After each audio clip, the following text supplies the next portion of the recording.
Olá pessoal, Leonardo Soares e hoje nós vamos apresentar 7 dicas para você desenvolver a sua inteligência emocional e diminuir a sensação de desconforto nos momentos de crise.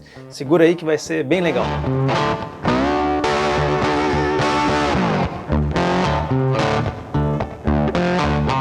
O que você costuma sentir quando é posto em uma situação de desconforto?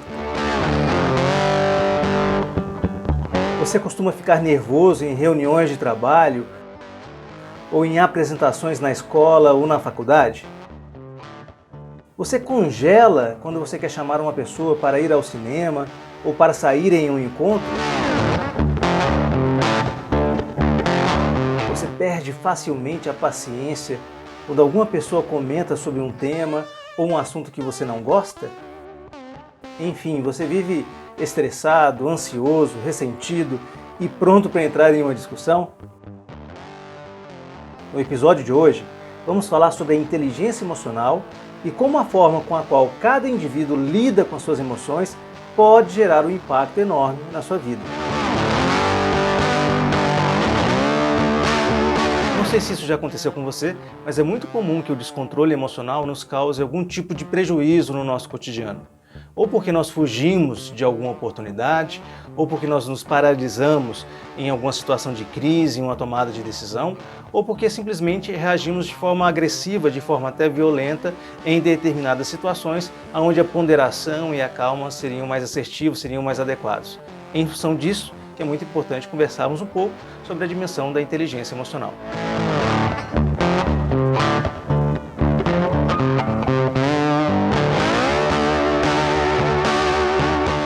É justamente por isso que o conceito de inteligência emocional se tornou tão importante nos últimos anos e vem sendo pauta muito discutida, não somente no universo do trabalho, no universo do emprego, da profissão, mas também na nossa própria vida pessoal e cotidiana, tendo em vista que hoje nós vivenciamos uma situação de ansiedade muito grande e isso traz como resultado, traz como consequência muitas vezes uma falta de regulação emocional e isso impacta o nosso dia a dia, impacta a nossa vida como um todo.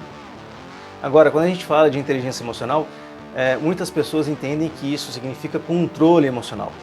E bem como o professor Pedro Calabres comenta, não existe uma forma direta de você controlar a sua emoção. O que você pode fazer é indiretamente perceber os seus comportamentos, perceber os seus gatilhos e a partir daí montar estratégias para que quando esse gatilho for acionado, você consiga minimizar, você consiga mitigar esse sentimento, essa situação e chegue a um resultado mais positivo. E por quê? Bem, quando a gente pensa em conceituar emoção, a própria ideia do que é uma emoção é difícil para a gente externalizar. Então o que é uma emoção? Bem, o Pedro Calabres comenta que emoção não é necessariamente aquilo que você sente, né? Bem, quando você dá uma martelada no seu joelho, você tem um reflexo patelar e a sua perna movimenta. Você sente isso, mas não quer dizer necessariamente que o que você sente é uma emoção. Então, como é que a gente pode entender um pouco essa ideia da emoção? Para explicar essa ideia, vamos retornar um pouquinho ao nosso passado mais distante e vamos nos lembrar dos nossos ancestrais, dos primeiros hominídeos, os ancestrais da nossa espécie. Tentem imaginar qual era aquele ambiente que eles vivenciavam. Era um ambiente de muitos perigos, eles tinham que caçar, tinham que pescar, tinham que, enfim, se proteger com recursos muito poucos que existiam naquele momento. E é claro que a vida desses nossos ancestrais era uma vida cheia de risco. É claro que também que ao longo do processo de desenvolvimento humano, foram criados mecanismos no nosso corpo, no nosso ser, que nos auxiliavam nessa proteção. E um desses mecanismos é justamente as emoções, que podem ser entendidas como um programa, um aplicativo rápido para resolver uma ameaça e que é acionado por um biocomputador que é o nosso cérebro. De maneira geral, a gente pode entender que o nosso cérebro ele faz uma série de processamentos, ele tem uma série de programas, e as emoções são programas que agem em milésimos de segundo para que nós possamos agir frente a um risco, a uma situação e sairmos ilesos dessa situação. Então vamos entender as emoções como esse programa automático e rápido. E como é que você pode identificar esse tipo de programa? O Pedro Calabres traz um exemplo muito interessante, fazendo a metáfora do tubarão. Imagine-se o seguinte, você está nadando no mar, aproveitando o sol, curtindo a praia, e de repente ali no mar você vê a sombra de um tubarão perto de você. O que acontece em milésimos de segundo?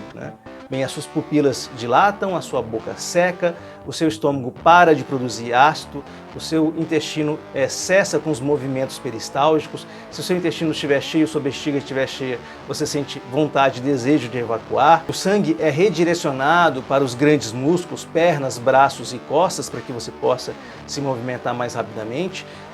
O seu organismo é inundado de hormônios como adrenalina e cortisoide, que vão aumentar a sua capacidade cardiovascular, que vai se tornar mais apta para uma fuga ou mais apta para uma defesa, e o seu corpo se prepara totalmente para isso. Sua atenção fica focada diretamente naquele ponto que é o ponto de risco, que no caso da nossa história é o tubarão, né? Isso não acontece de forma consciente, né, e pensada. Você não pensa assim, eu vi um tubarão, agora eu vou dilatar as minhas pupilas. Olha, um tubarão, eu vou parar os meus movimentos peristálticos. Essa é uma piada lá do Pedro, achei muito legal. Vou parar meus movimentos peristálticos. Não, não existe isso. De forma inconsciente, você aciona uma série de mecanismos que vão te dar condição para que você haja em cima daquele risco. E esse agir em cima desse risco geralmente se constitui em 3 possibilidades. Fuga, você vai fugir do risco, você vai fugir do perigo. Paralisação, você vai ficar imóvel para que o perigo passe. Né? E ataque, você vai atacar para se defender daquele risco. E é claro que esse era um mecanismo, né, que era utilizado em momentos onde você tinha uma série de riscos físicos, uma série de riscos diretos à sua vida. É claro que nos dias de hoje nós ainda temos muitos riscos físicos, né? Nós temos muitos perigos. Você pode sofrer um acidente, você pode ser assaltado, você pode ser atropelado, você tem uma série de riscos que você tem que ficar atento e o seu mecanismo de defesa vai agir para minimizar esses riscos. Mas é claro que nos dias de hoje, outras situações que não são riscos diretos para a nossa vida foram interpretadas como situações de perigo. Uma pressão no trabalho, uma apresentação na escola, o medo de se relacionar-se com uma determinada pessoa. Todas essas questões que não são questões diretamente vinculadas ao risco da sua vida, da sua existência, passaram a ser percebidas pelo nosso organismo como algum tipo de risco que aciona todas essas travas. Imediatamente, acionado por esses gatilhos, o nosso mecanismo de defesa começa a funcionar, as nossas emoções vêm à tona e você reage de forma impulsiva. Então, por isso que se fala que é muito difícil, né, controlar as emoções. Agora, se você não pode controlar as emoções porque elas surgem de uma maneira muito rápida, de forma inconsciente, o que pode ser feito?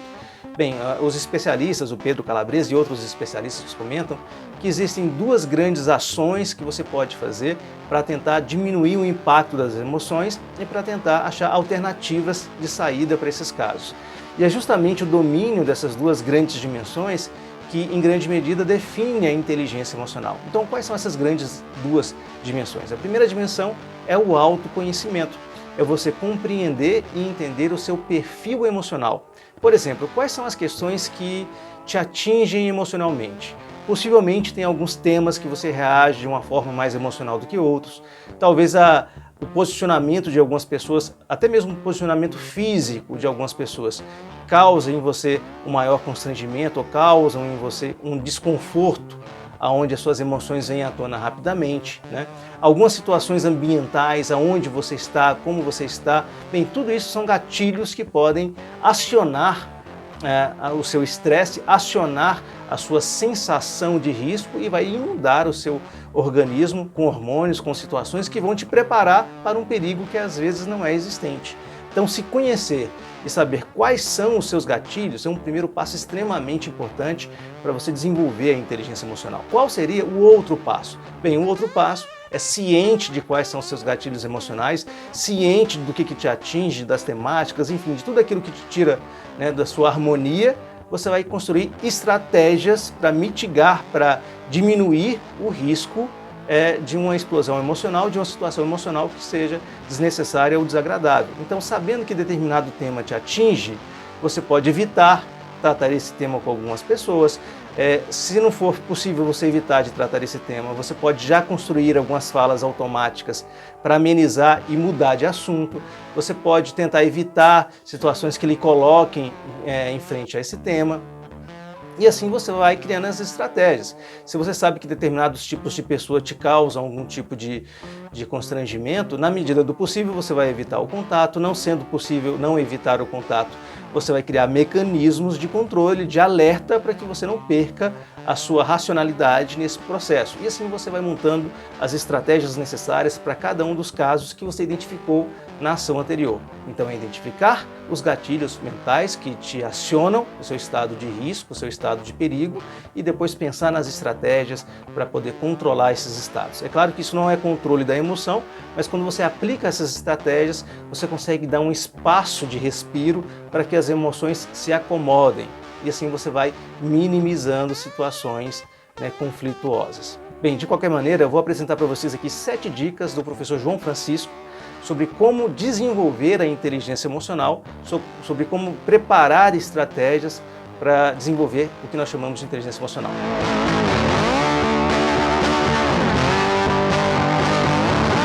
Pessoal, a primeira dica é o seguinte: tenha uma boa noite de sono, durma bem. Os especialistas falam em dormir de 7 a 8 horas por dia, mas durma o suficiente para que você acorde descansado. E tem uma explicação, que é fisiológica. Quando você está cansado, o seu cérebro utiliza uma quantidade menor de sangue no córtex pré-frontal. Isso diminui a sua capacidade de tomada de decisão, diminui a sua capacidade de análise de cenários, diminui a sua capacidade de concentração e a sua paciência. Então, de fato, quando você está mais cansado, você fica mais suscetível a explosões emocionais, você fica com a menor capacidade de gerenciar os casos de engatilhamento. Então é importante que você esteja descansado. A melhor forma para isso é que você tenha uma boa noite de sono. Essa é a primeira dica. A segunda dica é: reserve um momento do dia para você, especialmente um momento pela manhã ou um momento no final do dia para preparação para o dia seguinte. Então vamos imaginar que hoje eu tenho uma reunião mais tarde, eu sei que vai ser uma reunião difícil, uma reunião complicada, é muito fácil que eu me envolva emocionalmente nesses casos. Eu vou tirar um momento para mim, vou me preparar para essa reunião, vou pensar no que eu vou fazer, no que eu não vou fazer, vou botar pontos de alerta que eu não posso cair, as armadilhas que eu não posso cair, eu vou me preparar para isso. É importante que você tenha um tempo para você, para se preparar, não somente para a sua vida de trabalho, mas para se preparar para o seu dia, para que você possa se escutar, para que você possa pensar as melhores estratégias para aquele dia. Por exemplo, eu gosto de fazer isso pela manhã, eu acordo meia hora mais cedo e nessa meia hora mais cedo eu planejo o meu dia, eu vejo a minha agenda, eu já estabeleço algumas estratégias. Então, tirar um tempo para você planejar o dia, também é um ótimo exercício para o desenvolvimento da inteligência emocional.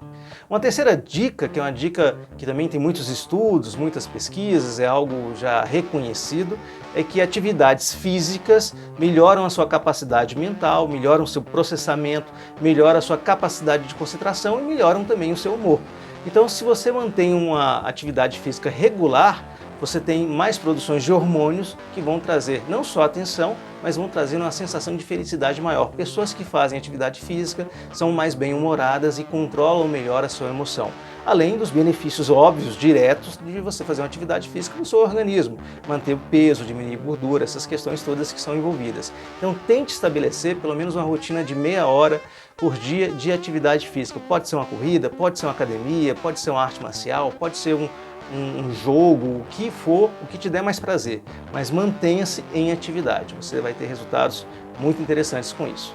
A quarta dica é uma dica que algumas pessoas têm algum preconceito, mas é uma dica muito importante. Faça meditação. Meditação é um tipo de exercício, de atividade, onde você consegue diminuir os ruídos, que você está exposto no dia a dia, os ruídos de pessoas, de mídias, de tudo, e você pode começar a entender melhor o seu processo de construção dos seus pensamentos. Se você harmoniza esse processo de construção, se você entende, se você acalma, diminui a velocidade dos seus pensamentos, você consegue também estabelecer um parâmetro melhor de concentração, um parâmetro melhor de não sofrimento. E apesar de ser um pouco difícil iniciar, falar de meditação sempre nos lembra essas questões um pouco esotéricas, né? Mas na verdade também existem muitas pesquisas que apontam como que a meditação traz benefícios para a sua inteligência emocional e também para outras questões da sua vida. E uma dica aqui importante para vocês: se você quer começar e não sabe por onde começar, visite o Netflix. Você possivelmente tem Netflix, possivelmente gasta algum tempo vendo séries, né? Visite o Netflix e conheça uma série chamada Headspace, Meditação Guiada. É incrível, gente, é muito, muito legal. Eu também pratico meditação por meio dessa série. São 8 episódios, né, onde são explicados os benefícios da meditação e 8 técnicas de meditação. Então você tem meditação para diminuir o estresse, você tem meditação para diminuir as dores físicas, você tem meditação para controlar a raiva, você tem meditação para verificar a questão da felicidade, da gratidão à vida, você tem técnicas específicas, técnicas de respiração, técnicas de concentração que te ajudam assim, de uma forma muito interessante e traz um resultado que é muito rápido. E se você faz aquele momento seu diário, logo pela manhã e na sequência faz um período de meditação, é um resultado muito, muito positivo. A quinta dica também vai parecer um pouco trivial, mas ela é muito importante, né? Cuide do seu bom humor. Tem pessoas que entram numa espiral de ratos, entram numa espiral de retroalimentação negativa, que não conseguem trabalhar bem a dimensão do seu humor, a dimensão de uma visão mais leve do mundo. São pessoas geralmente mal-humoradas e esse mau humor acaba potencializando os gatilhos e deixando a pessoa mais suscetível a explosões emocionais, a situações emocionais. Então nós temos que aprender e desenvolver, e isso é um exercício, né? Desenvolver situações onde a gente possa enxergar as questões triviais da vida com mais leveza, as questões comuns da vida com mais leveza. Então, veja filmes de comédia, veja um stand-up, conte piadas, se divirta. Além de ser muito bem para você e para a sua alma, também vai ser bom para os seus resultados. Pessoas bem-humoradas são mais resilientes e tratam os problemas da vida com mais tranquilidade. Então, afine também o seu bom humor, que isso vai trazer benefícios muito importantes para você. A sexta dica também vai parecer um pouco diferente, né? Algumas pessoas vão ter um olhar meio torto, mas a sexta dica é o seguinte: tenha um diário. Faça um diário. Esse diário pode ser escrito, você pode relatar como é que foi o seu dia, pode ser um diário gravado no seu celular, com áudio somente, com voz, pode ser um vídeo diário também. Ao fazer no diário, você tem duas possibilidades. Primeiro, a possibilidade é você fazer uma cartaz, você colocar para fora, externalizar aquilo que no dia foi ruim, que você possivelmente não vai falar com ninguém, mas que vai ficar guardado em você, vai ficar te remoendo, né? E também de você verificar e externalizar aquilo que aconteceu de bom, porque você materializa também nesse processo, você reforça aquilo que deu certo, aquilo que foi positivo, aquilo que você tem gratidão. Isso é bem interessante. Essa é uma primeira entrega legal de você escrever um diário. Uma segunda entrega que você pode, num segundo momento, em uma outra hora, analisar o que você colocou e com a cabeça mais fria, você pode perceber o que estava te atingindo naquele momento e como você reagiu naquele momento. Uma situação de nervosismo, de explosão emocional, naquele momento dificilmente você vai conseguir analisar.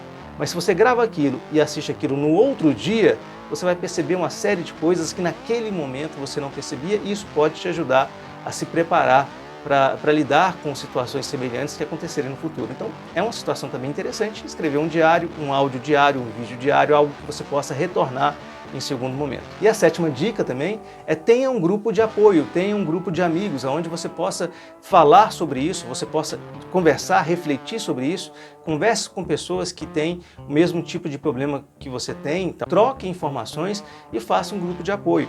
Porque esse é o tipo de situação de aprendizado que não é fazendo 1, 2, 3 vezes você vai desenvolver resultados. É uma caminhada, você reforça isso todo dia. Com um grupo de apoio, você consegue não só estabelecer novas estratégias que você não tinha visto anteriormente, como você recebe ali o acolhimento de pessoas que também podem estar sofrendo o que você está sofrendo. Então, com um grupo, um apoio, muitos se apoiando, você tem uma possibilidade de resultados mais rápidos e mais duradouros. É claro, grupos que você tenha confiança, pessoas que você tenha confiança, mas que você possa também externalizar todas essas suas dificuldades, né, e desenvolver colaborativamente, em conjunto, algumas estratégias para que você possa ter resultados mais positivos. Pessoal, essas são as 7 dicas que eu separei para vocês ali, baseado no trabalho do professor João Francisco. Inteligência emocional faz parte das 10 grandes competências que que se espera para o futuro, não somente para o trabalho, mas vai ser muito importante porque nós vivenciamos um mercado de trabalho que é mais complexo, que é mais competitivo e é claro, exige esse tipo de competência, mas também é importante para você e para os seus familiares, para que você tenha condição de construir uma vida mais harmoniosa, uma vida mais feliz com as pessoas que estão ao seu redor. Tá? Espero que tenha sido útil e a gente se encontra aí no próximo vídeo. Um grande abraço!